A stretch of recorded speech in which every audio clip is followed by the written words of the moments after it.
ታሪኽና ዝጅምር ኣብ ሓደ ናይ ኣሜሪካ ካልኣይ ብርኪ ቤት ትምህርቲ እዩ።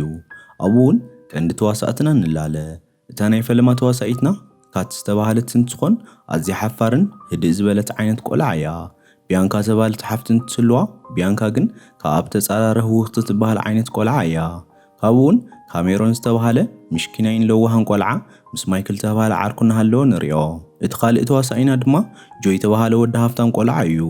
ጆይ ኣዝዩ ወዲ ሃፍታምን መልኩዕን ስለ ዝነበረ ንዝኾነ ትኾን ተምሃሪት ናይቲ ቤት ትምህርቲ ናብ ኢዱ ምእታው ከም ዝኽእል እዩ ዝኣምን። እቲ ናይ መወዳእታ ተዋሳኢና ድማ ፓትሪክ ይበሃል።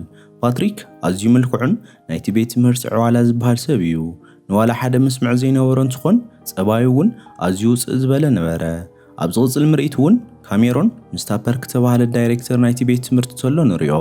ንሱ ጻንሒ ተወዲኡ ካብኡ ክወፅእ ክብል እውን ፓትሪክ ናብቲ ኦፊስ መፀ።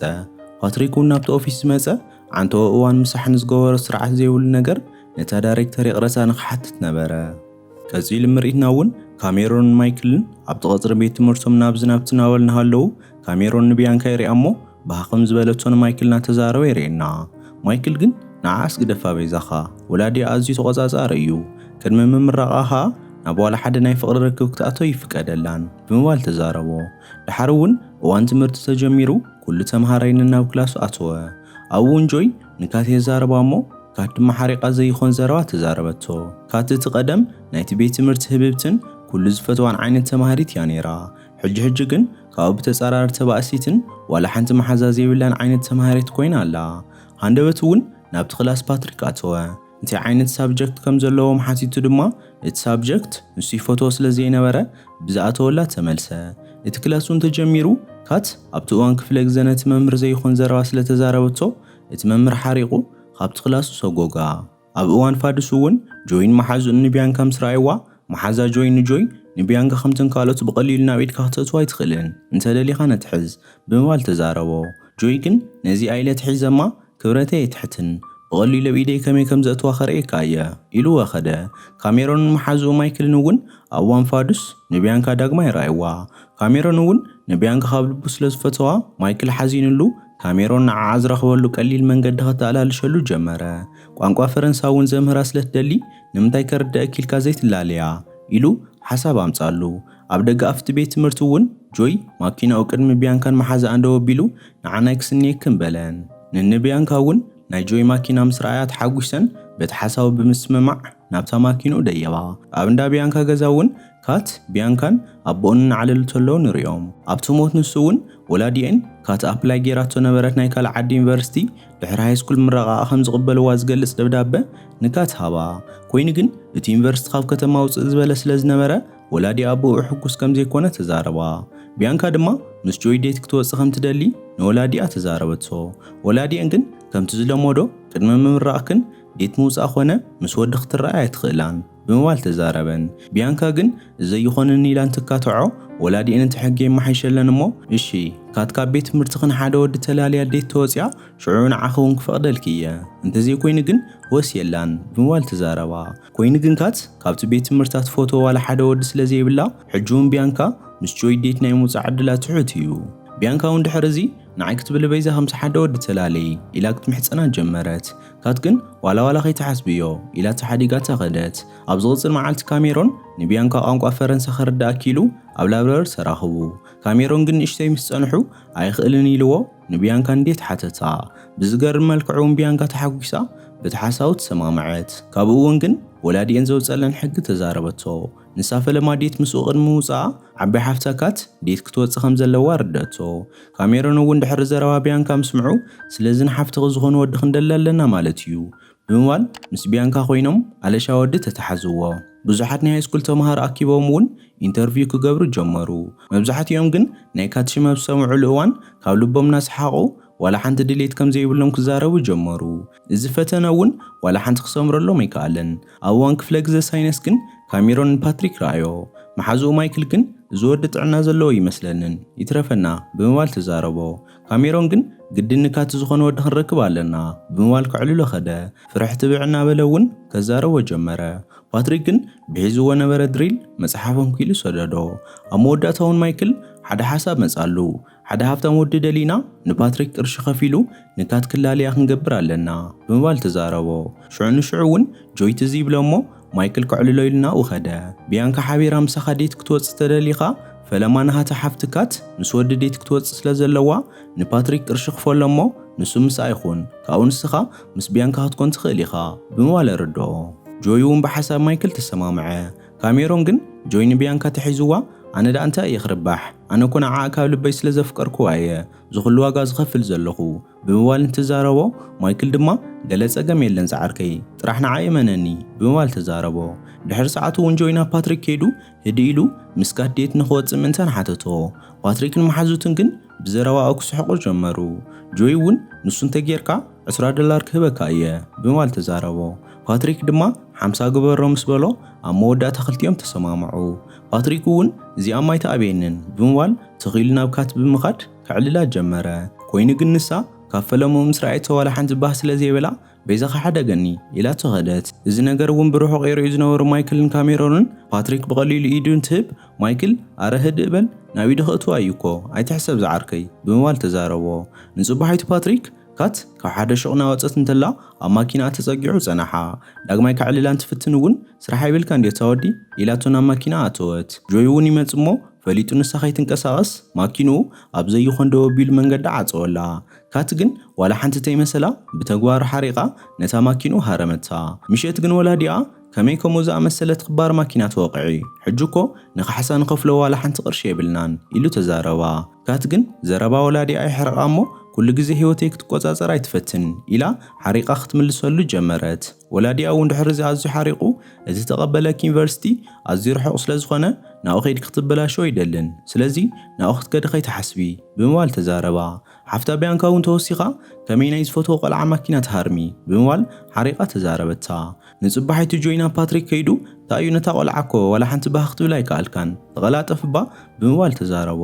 ፓትሪክ እውን በቃ $100 ኣምፅእ ኣብ ውሽጢ ሰሙን ጥብ ከብለልካ ኢሉ ተዛረቦ። ጆይ ድማ ካልእ ኣማራፂ ስለ ዘይነበሮ ነቲ ዝበሎ ቅርሺ ኣውፅኡ ይሃቦ። ማይክልን ካሜሮንን ድማ ናብ ፓትሪክ መፂኦም ምስካት ዝጀመሮ ነገር ከቀላጥፎ ምእንታን ተዛረብዎ። ንስኻ ንዓዓ ብቕልጡፍ ናብ ኢድካ ተእቲኻያ እዚ ትሪኦ ዘለኻ መሕዘን ቆልዓኻ ንሓፍታ ቢያንካ ከጠብሳ ይኽእል እዩ እንተኽኢልካ እውን ሓደ ዝዳሎ ፓርቲ ስለ ዘሎ ንምንታይ ናብኡ ሒዝካያ ዘይትኸድ ክብል ማይክል ተዛረቦ። ድሕሪ እዚ እውን ማይክልን ካሜሮንን ነቲ ናይቲ ፓርቲ መዓደሚ ወረቐት ኣብ መላእቲ ቤት ትምህርቲ በተንዎ። ቢያንካ ድማ ብፍቕሪ ጆይ ክትጽለል ኢላ ኣላ። ኣብቲ ዝዳለ ፓርቲ እውን ንኽራኸቡ ተቋፂሮም ተፈላለዩ። ድሓር ድማ ቢያንካ ንካሜሮን ረኺባ ናብቲ ፓርቲ ክትከድ ከም ዘይትኽእል ተዛረበቶ።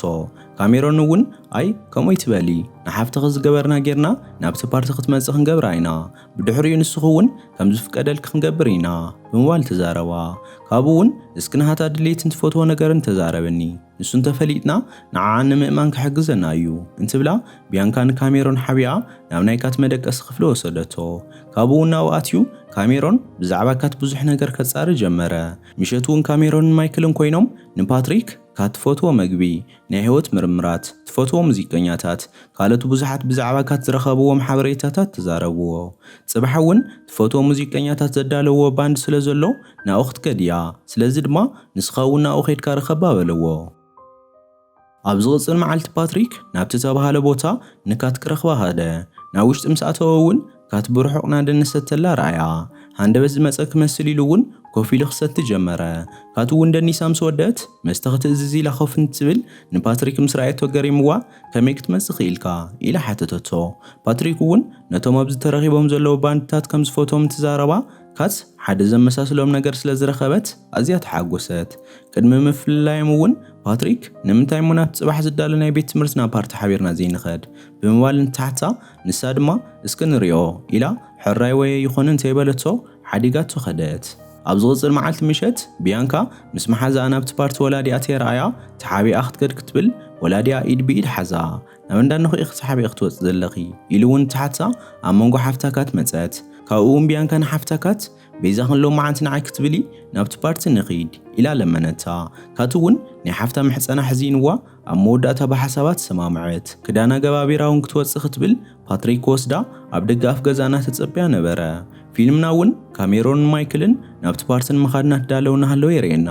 ድሕሪ ገለ ደቓይቕ እውን ኩሉ ተምሃራይ መፅዩ እቲ ፓርቲ ተጀመረ። ጆይ እውን ናብቲ ፓርቲ መፅዩ ንካት ብጎቦ ዓይኑ እናረኣየ ንሓፍታ ቢያንካ ሒዝዋ ኸደ። እዚ ነገር እውን ካት ኣዝዩ ሕሪቓ እሞ ከዓቐን ላዕሊ ክትሰቲ ጀመረት። ፓትሪክ እውን መፅዩ ክዕልላ እንትፍትን ብኡ እውን ከም ዝሓረቐት ተዛሪባ ሓዲጋቶ ኸደት። ካሜሮን እውን ንቢያንካ ረኺቡ ክዕልላ እንትጅምር ጆይ መፅሞ ሒዝዋ ይኸይድ። እዚ ነገር እውን ንካሜሮን ልቡ ሰበሮ። ኮይኑ ግን ጆይ ድሓር ብዙሕ ስለዝሰተየ ዘሎን ዘየለን ክዛረብን ክገብርን ትጅምር ቢያንካ ፀባይ ኣዝዮ የፅልኣ። ካሜሮን ሓዚኑ ምስ ረኣየቶ እውን ዝገደደ ብስራሓ ኣዝያ ተጣዕሰት። ካት ድማ ሰትየቶ መስተ ናብ ርእሳ ስለዝደየበ ኣብ ቅድሚ ተምሃሮ ናብ ሓደ ጣውላ ደይባ ክድንስ ጀመረት። ካብ ሓፍታን ካብ ፓትሪክን ወፃኣ እውን ኩሉ ተምሃራይ ጽቡቕ ጌራ ክድንስ እናጣቕዕላ ነበረ። ኣብ መወዳእታ እውን ሃለዋታ ስሒታ ናብ ፓትሪክ ወደቐት። ፓትሪክ እውን ክትናፈስ ኢሉ እንደገ ሒዝዋ ወፀ። ሃንደበት እውን ምስ ካሜሮን ይረኸቡ እሞ ካሜሮን በይዛኻ ተባሃልና የረስዓዮ ከምቲ ዝሓሰብኮ ይኮነለይን ቢያንካ ከምቲ ኣነ ዝፈትዋ ኣይትፈትወንን ሕጂ ኸ ኣንስኻ ንካቲ ዋላ ናብ ኢድካ ተእትኻያ ኣነ ንዓኻ ዝህበካ ቅርሺ የብለይን ብምባል ተዛረቦ። ፓትሪክ እውን ንሱ ዋላ ሓንቲ ፀገም የብሉን ኮይኑ ግን ንስኻ ብፍቕሪ ኢድካ ይትሃብ እስካብ መወዳእታ ፈትን ብምባል ተዛረቦ። ካብኡ እውን ናብ ካት ከይዱ ንዓኣ ክሕብሕባ ጀመረ። ኣብ መወዳእታ እውን ናይ ክልቲኦም ምርኻብ ሓሪፍ እናኾነ ኸደ። ጆይ ድማ ናብ ቢያንካ ከይዱ ሓቢርና ንገዛና ንኺድ ብምባል ተዛረባ። ቢያንካ ግን ንሱ ክገብሮ ዝደልዮ ነገር ስለዝፈለጠት ኣይ ይትረፈኒ ብምባል መለሰትሉ። ንዓዓ ሓዲጉ እውን ንማሓዛእ ሒዝዋ ኸደ። ቢያንካ እውን ብጆይን ብናይ ማሓዛእን ተግባር ልባ ተሰብረ።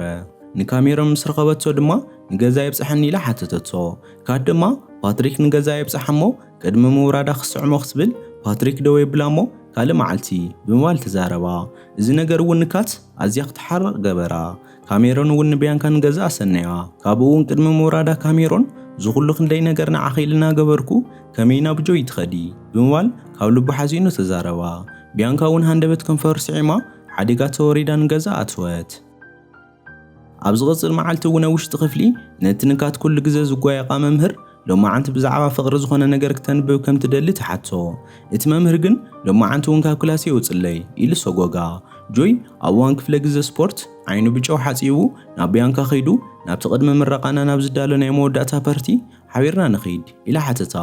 ቢያንካ እውን ኣይ ሓፍተይ ስለ ዘይትኸድ ኣነ እውን ክኸድ ኣይክእልን ብምባል ተዛረበቶ።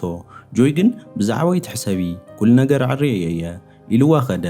ድሓር እውን ናብ ፓትሪክ ከይዱ ቅርሺ ብምሃብ ንካት ናብ ፓርቲ ሒዝዋ ክመፅእ ምእንታን ተዛረቦ። ፓትሪክ እውን ነቲ ቅርሺ ክወስዶ ዶ ይትረፈኒ ኢሉ ክደናገር ጀመረ። ኣብ መወዳእታ ግን ኣይኽእልን ኢልዎ በቲ ሓሳቡ ተሰማምዐ። ኣብ ዝቕፅል መዓልቲ ፓትሪክ ካት ኣብ ሓደ ዳ መሸጣ መሳርሒ ሙዚቃ ይርያ እሞ ናብ ውሽጢ ኣቱ። ኣብኡ እውን ንሳት ዓሚታ ጊታር ንሃረመትን ከላ ብፍቕሪ ዓይኒ ክሪኣ ጀመረ። ኮይኑ ግን ዋላ እኳ ክዕላ እንተፈተነ ንሳ ግን ሓዲጋቶ ትኸድ። ኣብ ዝቕፅል መዓልቲ ግን ኣብ ቤት ትምህርቶም ፓትሪክ ካት ብዘይ ተፀበየቶ መልክዑ ኩሎም ስፒከራት ናይቲ ቤት ትምህርቲ ወሊዑ ማይክ ሒዙ ንካት ክደርፈላ ጀመረ። እዚ ነገር እውን ካት ኣዝዩ የግረመላ ኣዝዩ እውን ኣሐጎሳ። ኣብ ዝቕፅል ክፍለ ግዜ ናይ ትምህርቲ እውን ካት ንፓትሪክ ክትሪኦ ደልያ ናብ ዝነበረሉ ክላስ ትኸድ እሞ ነቲ መምህሮም ናዘናግዐት ፓትሪክ ደገ ክወፅእ ምእንታን ገበረት። ወፂኦም እውን ብሓንሳብ ክዘናግዑ ጀመሩ። ካት ብሕታው ንዓኣ ዝርዳእ ሰብ ፓትሪክ ናኾነ ስለዝመፀ ምስኡ ግዜ ምሕላፍ ባህ እንዳበላ ኸደ። ብሓንሳብ እውን ኣዝዮም ጥዑማት እዋናት ከሕልፉ ጀመሩ። ኣብ መወዳእታ እውን ብፍቕሪ ክልቲኦም ተሰዓዓሙ። ድሓር እውን ፓትሪክ ናብቲ ናይ ቤት ትምህርቶም ናይ መወዳእታ ፓርቲ ንክኸዱ ሓተታ። ኣተሓታትቱ ግን እንተይፈተኻ ክትኸደለክ ስለ ዝኾና ካት ልክዕ ዘይኮነ ነገር ከም ዘሎ ክትጥርጥር ጀመረት። በዚ ነገር እውን ሓሪቓ ሓዲጋቶ ንገዛ ኣተወት። ካሜሮን ድማ ንቢያንካ ዘይኽእለው ቋንቋ ፈረንሳ ክርዳእ ኣኪሉ ኣብ ላብረሪ ክፅበያ ጀመረ። ኮይኑ ግን ድሕሪ ደቃይቕ ፓትሪክ ኮነ ኢሉ ንዓኣ ክረኽባ እምበር ቋንቋ ፈረንሳ ከም ዘይኽእል ምስ ተረድኣ ዘይትረብሕ ኢላ ተወፅያ ኸደት። ቢያንካ እውን ንወላዲኣ ናብቲ ናይ ቤት ትምህርቶም ናይ መወዳእታ ፓርቲ ንክትከድ ፍቓድ ሓተተቶ። ወላዲኣ ግን ዋላ ሓንቲ ዝለወጠ ነገር ከም ዘየለን እስካዕ ሓፍትኽ ናብቲ ፓርቲ ዘይከደት ንስኹ እውን ንምኻድ ከይተሓስቢ ብምባል ተዛረባ። ቢያንካ እውን ብናይ ወላዲኣ መልሲ ሓሪቓ ልባ ተሴራና ክፍላ ኸደት። ሓፍታ እውን መፅያ ብዛዕባ ዝኾነ ነገር ክዕለክ ደልየ ነይረ ብምባል ተዛረበታ። ቅድሚ ሕጂ ጆይን ንሳን ዴት ወፂኦም ከም ዝነበሩን ብዙሕ ነገር ብሓንሳብ ገይሮም ከም ዝነበሩን ተዛረበታ። ድሕሪ ገለ እዋናት ግን ንሳ ነቶም ነገራት ክገብር ይደልን ምስ በለቶ ንሱ ባዕሉ ከምዚ ሓደጋ ብምዝራብ ኣብ ሞንጎኣን ኣብ ሞንጎ ጆይን ነበረ ናይ ቀደም ርክብ ተዛረበታ። ቢያንካ እውን ሓፍታ ብዝተዛረበቶ ነገር ሓሪቓ ንስኽለካ ንስኽለካ ዞም ነገራት ስለ ዝገበርኪ ኢኺ ሕጂ ኣቦይ መእተውን መውፅእ ነሲኢኑ ንዝንሄ ብምባል ውፅለይ ካብ መደቀሲ ኢላ ውፀታ ድሓር እውን ካት ሓፍታ ቢያንካ ናብቲ ፓርቲ ክትከድ ብዘይምኽኣላ ሓዚና ስለ ዝረኣየታ ናብቲ ፓርቲ ንክትከድ ወሰነት ኣብ መዓልቲ እታ ፓርቲ እውን ክልቲአን ኣሓት ንኽኸዳ ተኸዳዲነን ተዳለዋ ካሜራን እውን ይመጽእ እሞ ንቢያንካ ሒዝዋ ኸደ ጆይ ግን ድሕሪ ካሜራን መጺኡ ቢያንካ የላንድያ ኢሉ ንወላዲኣ እንትሓቶ ወላዲኣ ምስ ካልእ ቆልዓ ኸይዳ ኢሉ መለሰሉ ኣብቲ ፓርቲ እውን ካት ዝትፈትዎ ደርፊ ክድረፍ ጀመረ ካት በዚ ነገር ተሓጒሳ እውን ከመይ ዝደርፊ ክደርፉ ወኪሎም ኢላ ንፓትሪክ እንትሓቶ ፓትሪክ ንሱ ባዕሉ ክደርፈላ ለሚንዋን ከም ዝኾነ ይዛረባ ካት እውን እዚ ነገር ኣዝዩ ሕጉሳ እሞ ንፓትሪክ ትስዕሞ ጀመረት ኣብ ሽቓቕ ድማ መሓዛ ቢያንካ ጆይ ንዓኣ ክጠብሳ ዝደለየ ፈቲዋት ኣይኮነስ ከስምታ ይኽእሎ ይኽእለን ትሒዙ ከም ዝኾነ ተዛረበታ ቢያንካ እውን ነዚ ምስ ሰምዐት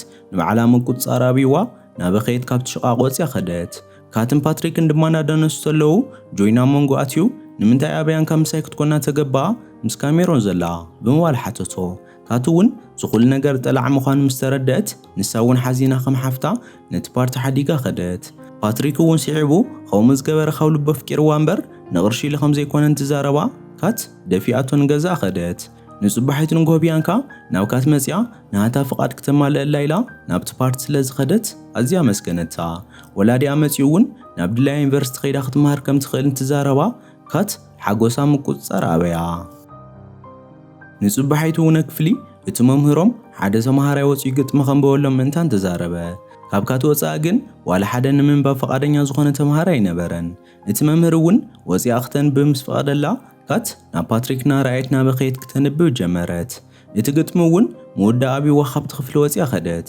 ንገዛ ክትኸድ ማኪና እንትኸፍታ ድማ ኣብ ውሽጢ እቲ ቅድሚ ሕጂ ነታ ኣብቲ እንዳመሸጣ ጊታር ዝረኣየታ ጊታር ረኸበታ ፓትሪክ እውን ብድሕሪኣ ይመጽእ እሞ ነታ ጊታር ዝገዛኣላ በቲ ጆይ ዝሃቦ ቅርሺ ተጠቂሙ ከም ዝኾነ ይዛረባ ካብ ልቡ እውን ከም ዘፍቅራ ተዛሪቡ እንትሰዓዓሙና ረአየ ፊልምና ይውዳእ ክቡራት ተኸታተልቲ ሲኒማና ኢሉምዓት መደብና እዚኣ ትመስል ነይራ ፈቲኹም ማሕትኾን ተስፋ ይገብር ነዛ ቻነል ሓደሽቲ ዝኾንኩም ተሃሊኹም ሰብስክራይብ ብምግባር ቤተሰብ ይኹኑ እስካብ በቐጻላይ መደብ ንረኸብ ናይ ጽባሕ ሰው ይበለና